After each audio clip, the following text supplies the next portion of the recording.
Umgwaqo lomkhulu N1 ngolomunye lwengodi kakhulu kule live. Kube netingodi letihlatimulisa umtimba emgwaceni nemkhatsini kaMokopane lolo street kule tinyanga letengcile. Kugijima kudzina nekushayela budlapha ngulokunye lokuyimbangela yaletingodi. Nomgwaqo uphindze ube nebugebengu njengoba kube netehlakalo tekutsathwa kwetimoto kuhlonyiwe kule tinyanga letimbalwa letengcile.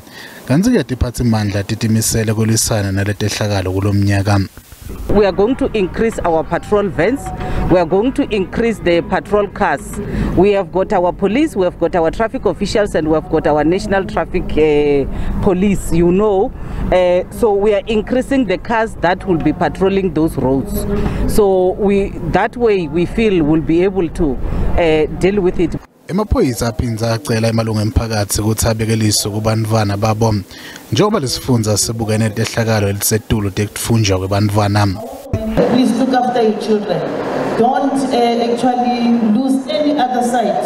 Even a minute, you don't know where your child is. It doesn't matter whether it's a boy child or it's a girl child. It's important that as a mother, as a father, you take care where your children. Don't allow them as schools have closed to go and play forever and forever. Tibalo letsetulu tetimoto kulinzeleke tinyuke emgwaceni lemikhulu eLimpopo kulamalanga latako. Kanti-ke sinibutile ukuthi njengoba asonzele emaholide akhisimusi, ingabe unganani umthelela wemkhankhaso ekucwishisa abantu ngetekuphepha emgwaceni kuqinisekisa ukuthi bayaphepha futhi yini lengendiwa abantu ukuqinisekisa ukuthi bayaphepha emgwaceni kulamaholide.